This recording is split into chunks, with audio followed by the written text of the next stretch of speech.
This is 3.6 million years ago, an era of stone and dust, where life is a curse and existence is a miracle. On the sun-scorched East African plains, Kael and his companions, tiny figures, desperately seek hope in a barren sea. The rivers are dead, the water is gone. All that remains are the ashes of creatures who could not endure the thirst. Life is spiraling in the vortex of drought. Beneath the desolate shade of rock, Kael's small tribe of Homo habilis withers away.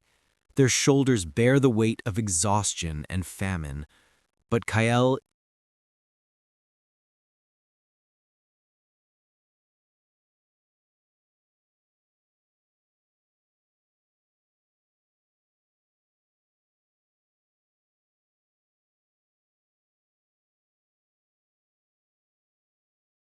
it is not just a tool, it is an idea. He looks toward the horizon, where distant mountains promise new life or swift death. In that moment, Kael is no longer prey. He becomes the seeker.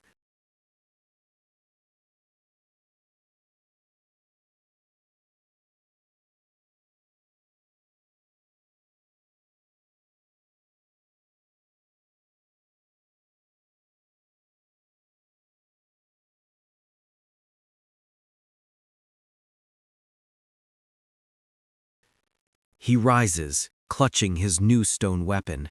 He does not speak, but Kael's resolved gaze is the strongest language. They will go. They will survive, by cunning and not by strength. The journey begins. Long shadows stretch across the cracked earth, symbolizing the first steps of humanity leaving shelter, entering a land of peril and promise. Then he sees it, a vibrant streak of green, a sign of water, a hidden invitation. He moves forward, cautiously. Every step is a fatal gamble. Then the truth hits.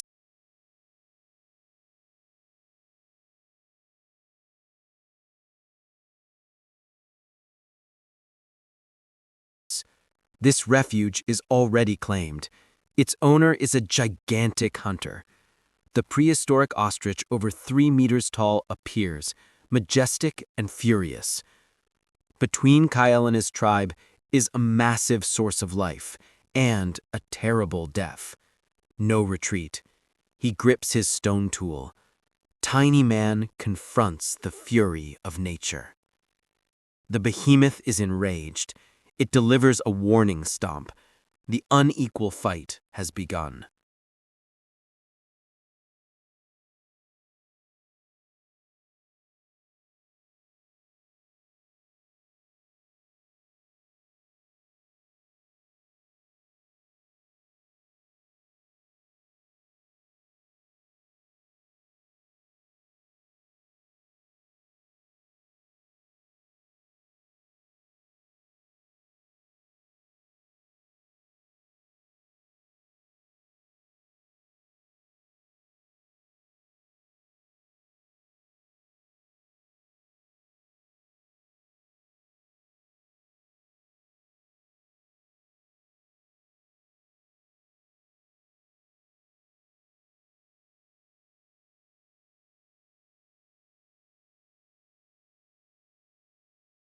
But then, another sound, a deep, powerful roar that rips through the air.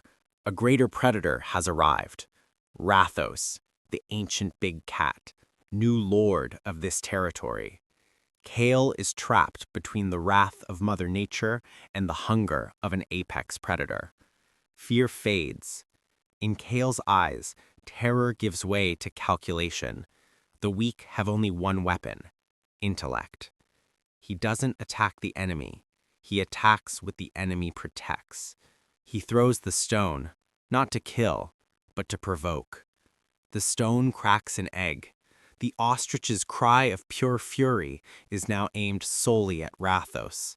Kael has turned 2 enemies into his 2 weapons. Epic. 2 titans of prehistory clash. Kale has exploited the highest survival instinct: divide and conquer. In the chaos, Kale finds the exit. He signals his tribe, "Go now." He runs. The roars and stomping fade. The battle was won by cunning.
And not by muscle.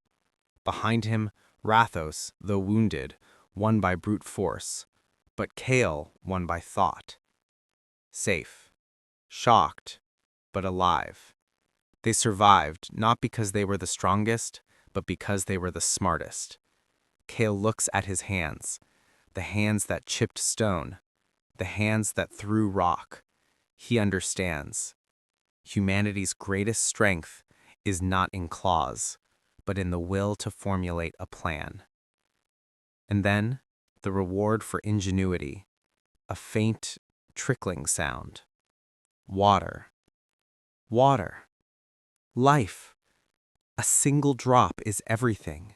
The relief on Kale's face is the hope of all mankind. The sun sets, but this is not an end. This is the dawn of a new species. Kale stands tall, not as a fleeing animal, but as a leader. He is the testament to the ultimate power, human intelligence.